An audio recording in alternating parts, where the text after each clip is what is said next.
Hello, class. Welcome to lesson 33 of the 84 lessons that we're going to be having together. We are continuing with our interviews section. We're going to get straight into it. And at the end of the lesson, I'm going to be playing you one of the most memorable interviews, in my opinion, in South African radio. And we'll go through some of the points as to why that interview was so great. Let's get into the class. Interviewing techniques from journalists, talk hosts, and music personalities. Interviews are a necessary part of the information gathering process for both news and talk. A powerful interview can return to the audience to their radios. A boring one can make them disappear. Remember, your guests, whether rock stars, artists, politicians, experts, specialists in their fields, or regular people with stories to tell, may be nervous when they show up. This experience can be terrifying to civilians who may be nervous or forget what they want to say. They can become unsure of where they're heading with their point and become boring, talk endlessly, and say absolutely nothing. The purpose of an interview is to get the interviewee to open up and tell you things of interest. You want your guests to share information and to tell stories. A good interviewer knows in order to get the most out of any interview, the person being interviewed must feel comfortable. Ideally, he or she should forget about the microphone. They should feel right at home. They should feel heard. If you catch your guests looking at their watch, there's a problem because during a good interview, time should fly. One of the best things you can do to start your interview off well is to introduce your guests in a compelling way that will excite your audience and make them want to hear what the guest has to say. It's up to you, the interviewer, to present your guests so that the audience cares about what they will have to say. Grab their attention with powerful storytelling. You want your audience to stick with it and not tune out. Maintain control. If the interview hits into a dull direction, grab it and steer the discussion elsewhere. Often, you'll be faced with interviewees who have their own agendas and want to use you and your airwaves to promote their ideas. Dealing with this can be tricky. One method to get them to talk is getting it a little bit wrong. CNN's former nightly host Larry King is notorious for asking the dumb questions. He claims he doesn't read the books of the authors he's interviewing and that he doesn't do a lot of show prep. Larry King's key to ask the questions members of his audience would ask if they had the chance to interview the guests. This is an example of how one individual interviewer, Larry King, works. It's important to note that while it's been effective to him, show prep is still very important. Each interviewer and host works differently. The secret to conducting a great interview is the ability to draw out powerful stories and gathering new information in an interesting way, where you also get to know the person. The more relaxed and at home the person feels, the better it goes. The closer an interview can be to a real conversation, the better it works. The art of the interview, powerful listening. An interview, the star is the topic or the guest and not the host. Listening is key. Remember, you need to ensure that you're attentive to what your guest has to say and that you have questions that are leading from that conversation. Remember, interested is interesting. If you are bored by the topic, odds are that your audience will be too. Your opening question will depend on the circumstances. There is no one right approach to getting a great interview. That sense of approach is a skill you develop by listening. Please be able and flexible. If the interview time has to be changed, be gracious. If you want to make sure you get a copy of the show, have someone record it for you. If you are an author, please don't repeat the name of your new book or your website over and over. Listeners will get annoyed. These are tips for interviewees. Forget there is a large audience. You'll be much more effective if you speak to the host one-on-one. Try to relax. Be yourself. Radio is personal and intimate. Listeners like to be spoken to that way. Watch your language, especially at youth radio stations. It's very easy to throw in a swear word or two, but if you are being interviewed, please be careful of your language. Keep to the point. If you don't have anything interesting to say, ask the host for another question. What is very important is to turn off your mobile phone. That acts as a distraction. So make sure as soon as you enter into a studio that you are attentive to what the host has to say. Don't bring a lot of notes into the studio and read from them, because it shows that then the conversation is not conversational. So always make sure that you listen to the host and the question that they're asking you, and you answer that question in particular. Ask for what you need. Do you understand the process? You should feel in control as much as possible. Can you stop anything? It is being recorded, or is it live, direct, and anything goes? Have you eaten? There is nothing more embarrassing than a microphone picking up the grounding of your hungry stomach. This happens to me a lot. Don't be rigid. As in normal conversations, the interview may take a turn that has nothing to do with your agenda. A skilled interviewer does not stick to a script. Listen to the questions and answer them. Speak to the host as you would to a friendly but uninformed stranger. Forget the long hellos. Thoughts for the host and interviewers. Forget the long hello. Keep the introduction and greeting short and to the point. Listening is the key to successful interviews. Don't stick to a list. Often the best next question comes from the answer to the last one. Try not to ask yes or no questions. Ask the how or why questions. If you don't get enough of an answer, don't be afraid to ask again. This is especially important in recorded interviews when you are looking for that perfect soundbite. Curiosity counts. If you are genuinely curious about the topic, the interview will work. Ask dumb questions. Don't be embarrassed if you don't know all the answers. The audience probably doesn't either. Get to the point. Don't clutter up the interview with lots of chit-chat. Control the interview. Steer the subject in a better direction if the interview starts to get boring.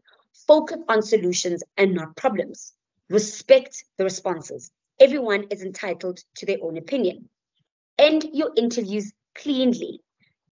Do a short goodbye. You don't need to recap points made during the interview. Let's read from the Carl Faber on listening on page 186. From Carl Faber on listening. Most people have never really been listened to. They live in a lonely silence, no one knowing what they feel, how they live, or what they have done. They are prisoners of the eyes of others, of the stereotyped, limited, superficial, and often distorted ways that others see them. There are no words to adequately describe what it is to be free with another person.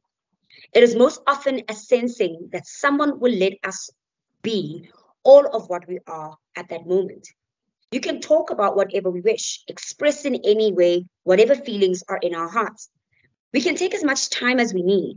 We can sit, stand, pace, yell, cry, pound the floor, dance, or weep for joy. Whatever and however we are at the moment is accepted and respected.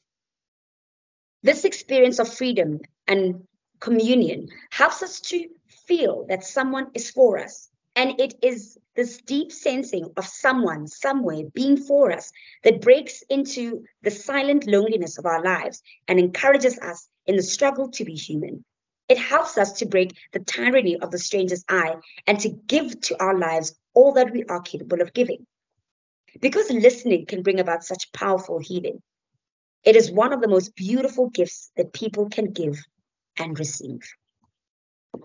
How powerful is that? Here are some key lecture points to take away from this lesson. Powerful interviews can revert an audience to the radio. Boring interviews can make the audience disappear. The purpose of an interview is to get the interviewee to open up and reveal information not ordinarily discussed in a public forum on your show. The host must make the guest feel comfortable. Listening is the most powerful tool for an interviewer. The star of the interview is the topic or the guest and not the host. Try to not ask questions that evoke a yes or no answer. Ask questions that start with do, does, are, is, how. Do ask questions which begin with who, what, when, where, why, as they evoke a deeper and developed answer. Do ask questions which begin with who, what, when, where, why, as they evoke a developed answer. Control of the interview is the responsibility of the interviewer. In the next lesson, we will continue to look at interviews. But at this current moment, what I want to do now is to give you the opportunity to listen to an interview that stuck with me for a very long time. It's an interview between Anele and Somizi when Somizi was on 947. This is an interview conducted by Anele, who started it off quite brilliantly and then led into the deeper questions. So after this interview, we'll talk about some of the points to consider, and we'll also speak about what Anele has done in this interview to give it life and how she's done it quite adequately. So take a listen to this interview and we will debrief as soon as it's done.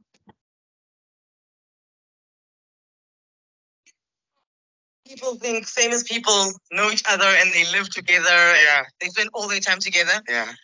You are the most asked about famous person in my circles. When people, really? I could go anywhere. I could be in Venda. I could be in the Eastern Cape.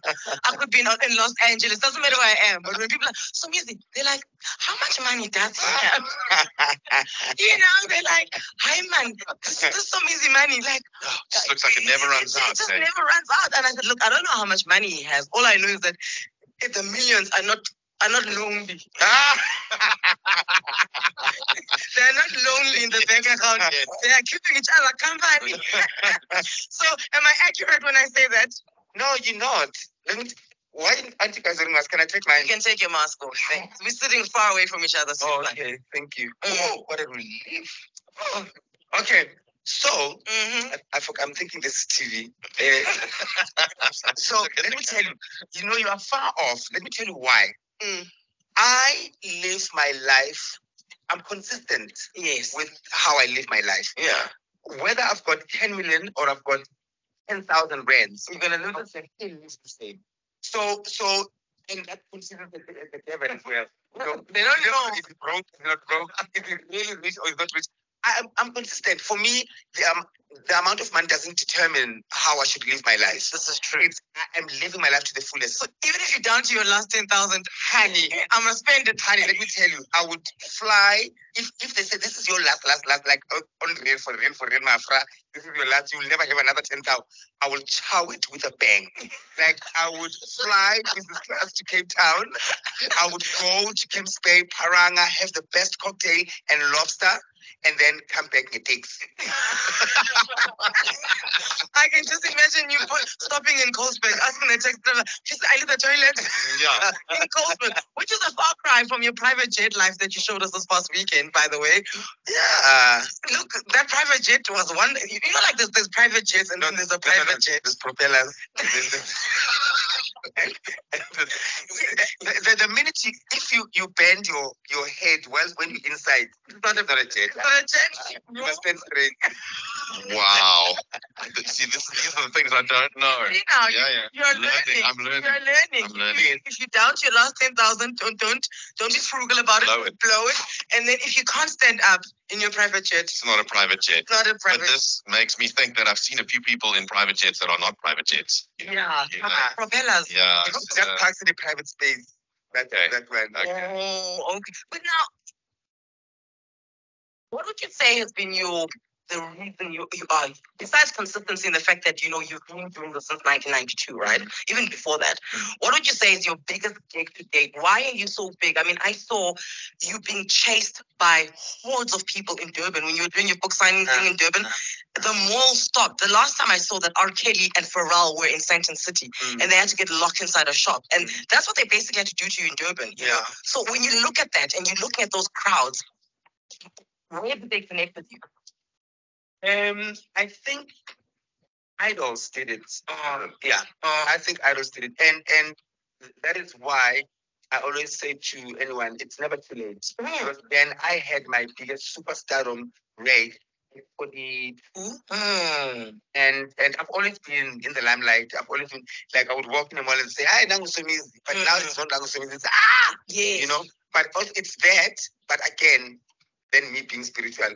When you've got the halo, Yes. no one can take When it you're away. chosen. Yeah, when you're chosen, and I know that, and it's not my own doings. It's God's doings. Do you think that the rise of social media is because you love social media? Absolutely. Social media loves you. Do you think that's made a big thing as well? Because obviously you joined Idols and sort of the same time social media really became a big thing. I had to move with the times. I mean, I'm from the old school. I could have chosen not to be like when I first heard of Instagram. I was like, no, why? Your photo album. Why? In public. What's that? Like, Yeah. I'm enough with Facebook. Yeah. You know. Yeah. But I'm glad I moved with the times, and that keeps me relevant, and it's bankable. Because Frankie was telling me last week, he was like, he loves your videos on Instagram. They're authentic. They're not pretentious. You always learn something. You're a little bit funny. You know. And You're open. That's what I love about it. You're open. You're open. You know, was that like a tactical decision, or it's just something that you just started doing? Me being open and honest, it's also therapeutic for me. It is. I don't get it when people become something that they're not. It's acting, and acting is a rap. Like it's a rap, go sleep. It's a rap. It's a rap. It's So a rap. when do you sleep? Like when do you become you?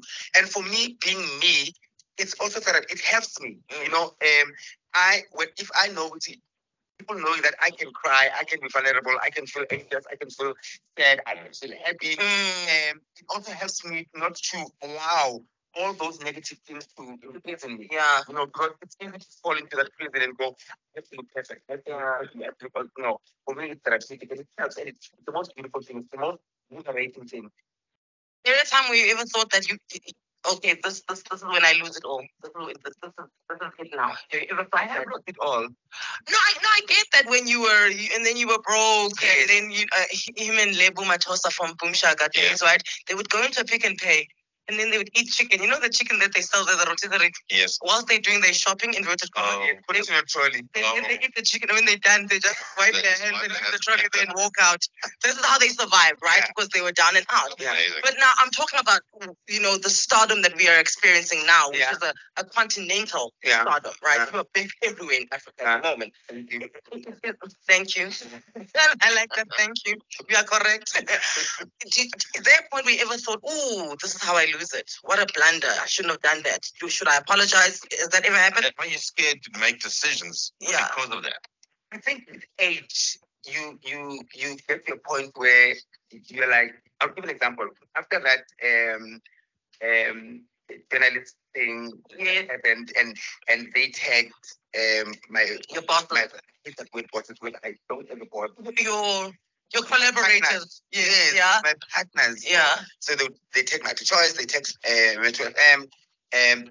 So for me, one, the intention was to Get you fired. get me fired, and they think getting me fired, they would have won, and that's where they lose it with me. And when I had meetings with bosses, Yeah.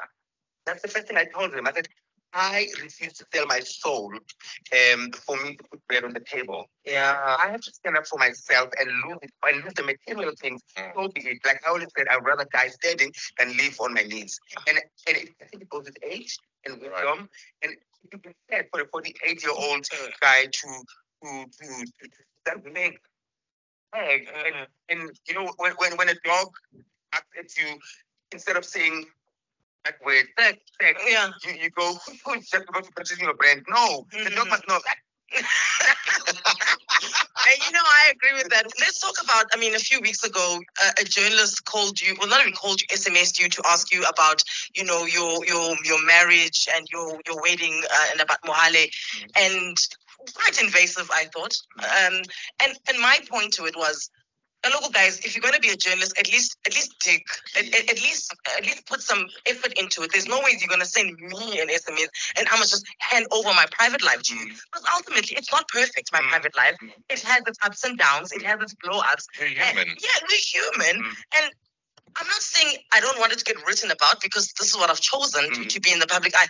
But at least have some sort of research. Interview security guards, pay people off, dig a little. Find SMS. Yeah, I can't offer my life to you. That's not how it works. And the argument was, yes, but Somizi offered us his life. When it came to the reality show, we were all invited, the highest watched show on Showmax to date. So what's your take to that? I think they get it twisted. I am not complaining about things being written about me. I have an issue when someone can just wake up and say, let me just fabricate a story about Somizi eating from a dustbin. I have an issue with that. If you write that Somizi was seen walking naked, and he really was seen walking naked, or I did walk naked at night and I thought nobody's seeing me, but they saw me, I would know, Somizi, you could have done it better. I'm not going to complain. It's facts. They've got proof they've seen me. Good.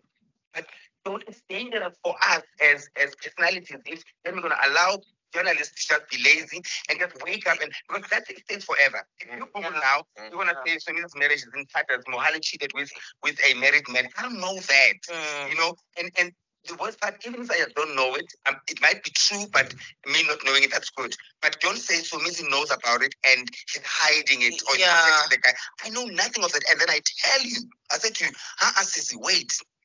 Please get your facts right before you release the story.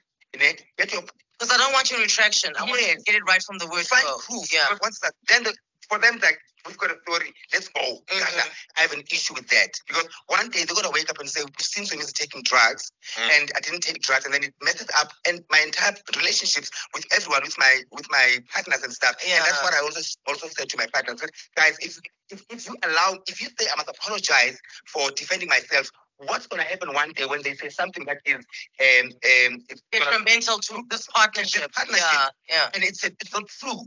And there's so many people that we know of that things have been said about, and then the sponsors and the investments, we boom, boom, boom, boom. Everyone puts out, and then 2 years down the line, it's they find out that it's not true. So that is my issue. Write anything about me, I don't care. No, I get that. And so what is outside of the reality show, why do you think that you and Mohale are this interested? Is it because we're looking at a pure, a gay love story that is celebrated and not treated as a gay love story? Actually, let me get to that. Is that it's just a beautiful love story and that we're looking at, and it's got its highs and it's got its lows. But I find that there's just an extra interest in yours. What do you think it is? And I'm speaking from my position, from my observations. What I've noticed is that this marriage and this relationship from day one, it's either it exposes a watcher for who they are. If you're a closet homophobic somebody, you'll be exposed to this relationship. If you're supportive of equality and stuff like that, you simply who you really are. So you can't be in the middle and go, I like them, but no. It exposed any. I'm seeing now, like I'm realizing that South Africa is actually not as accepting as we think it is. There's majority people that are homophobic. Also, again, there's also a lot of so-called inverted commas straight guys that are really back, or they're going through the most with themselves. So they'd like to try you out. All right, that's a very interesting conversation. Let's see how Anele closes off this interview.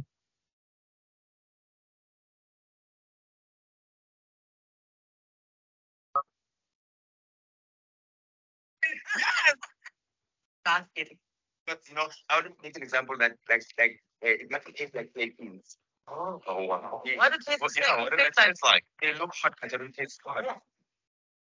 Sour. Not Farmer Brown's chickens then. They look so good, but they don't taste so good. Listen, Somizi's book is out. It's called I Am Not a Chef, the highest selling cookbook in the country. Get in there.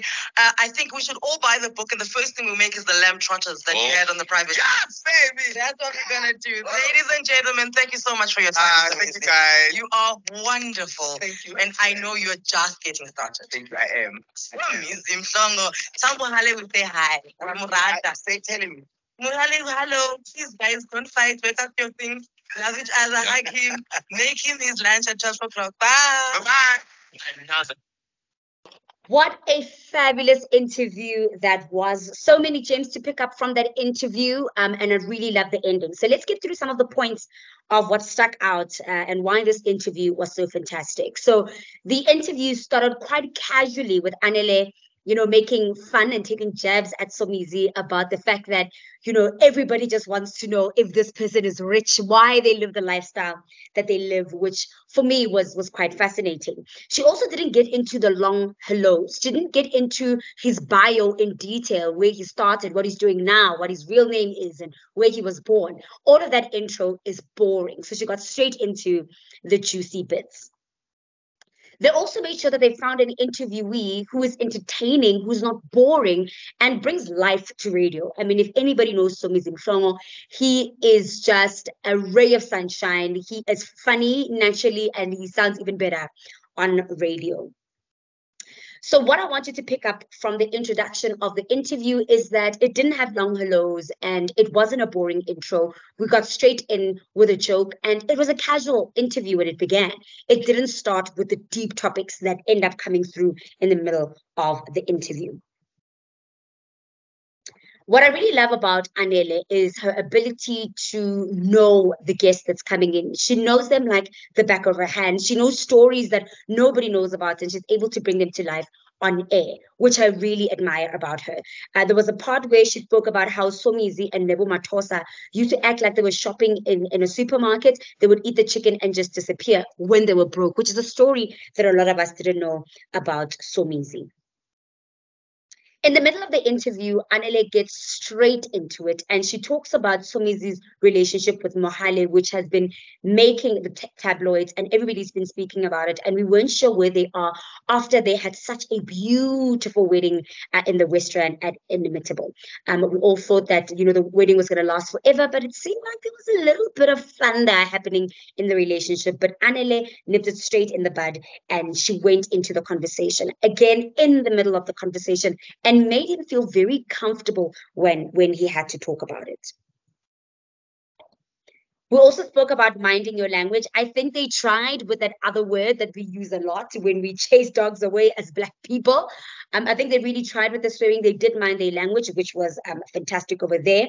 And what really stuck out to me, and the reason why I fast forwarded this brilliant interview, is how I wanted you to realize how she ended the interview. The interview didn't end abruptly. It didn't end with her doing another introduction of it. It ended off with Somizi doing a smoothie tasting of their brand and their new smoothie, and also just giving us an insight into Somizi and the things that he's getting into. Remember, in the previous lesson, we spoke about guaranteeing the interviewee that you are going to talk about the things that they are doing at the moment. Only once did we start hearing about Somizi and his book that is just launched. But throughout the interview, we got to know Somizi a little bit more. But Anele wrapped it up so nicely, speaking about the book that Somizi released and the fact that, she wants to start the lamb chops that he was eating in the private jet, which again brings in a nice personal touch to the interview. So I really found that interview quite interesting, and we'll delve deeper into it in our next lesson. If you want to get in touch with me, you can send me a WhatsApp in our Radio 2 WhatsApp group. Alternatively, you can send me an email on nonhlanhla@boston.co.za.